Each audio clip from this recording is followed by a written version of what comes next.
Good morning everyone, আমি সৌমি আর আমার চ্যানেলের আরও একটি নতুন ব্লগে আপনাদের সবাইকে স্বাগত। আজকে বৃহস্পতিবার, ঘড়িতে কটা বাজে? এই 5:30 এরম একটা কিছু বাজে, না 6:45, যাই হোক একটা কিছু বাজে। তো আমি তারও হয়তো বেশি কিছু বাজে। অ্যাকচুয়ালি আমি নিচের সমস্ত কাজ কমপ্লিট করেই আজকে উপরে উঠেছিলাম গাছে জল দেবো বলে। তো উঠে দেখলাম আকাশটা বেশ ভালো লাগছে, কিন্তু ওইখানেই ভালো লাগা, সূর্যের তেজ একটু বেলা হলেই শুরু হয়ে যাবে। তো যাই হোক, কাজকর্মগুলো সমস্ত কমপ্লিট করলাম আর বেশ অনেকক্ষণ সময় চলে গেল। তো সব কাজকর্ম কমপ্লিট করে আমি পুজোটা দিয়ে নিলাম। আজকে তমাল খুব একটা ভালো ফুল পাইনি, তমাল না, বাবুই নিয়ে এসেছিলো ফুল।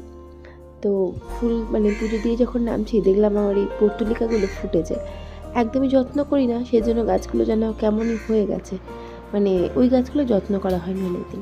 নিচে নেমে দেখলাম বাবুয়ের বদমাইশি চলছে পুরো দমে। আর আজকে বাবুইকে আমি বলেইছিলাম যে বাইরে থেকে খাবার আনিস, কারণ আজকে আমি সকাল থেকে ছিলাম মারাত্মক ব্যস্ত। কারণ হচ্ছে আজকে আমার পেছনে যে দরজাটা, আমার ঘরের দরজা না, সাইডে একটা দরজা খোলা আছে, ওটা হচ্ছে আমাদের গোডাউন মতন।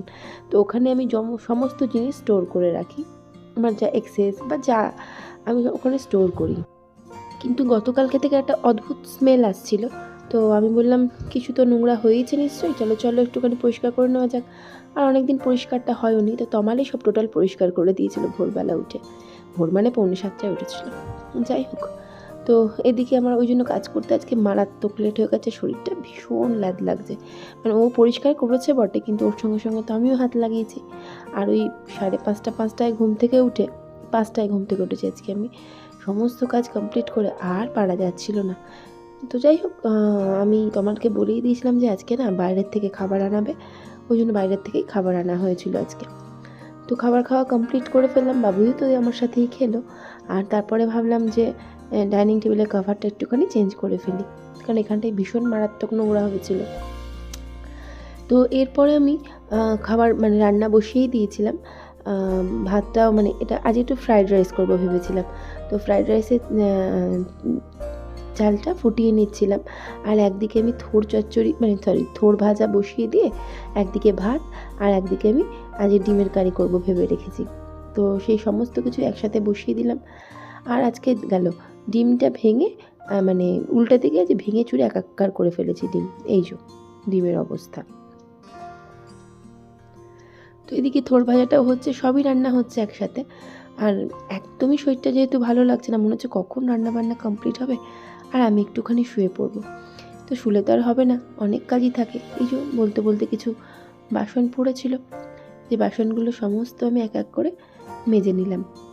আবার সেগুলো উপর দেওয়া, ধুয়ে মুছে তোলা, আরও হাজারো কাজ। তবে একটু পরেই করব কাজগুলো, রান্নাটুকু করে ভেবেছি একটুখানি শুয়ে নেব। তো এদিকে আমার ডিমটাও কমপ্লিট হয়ে গেল। তো ডিমে আমি জল ঢেলে গ্রেভিটাতে জল ঢেলে দিলাম, আর একটু নাড়াচাড়া করে একটু ফুটে উঠলেই তো ব্যাস ডিমটা আমি দিয়ে দেবো।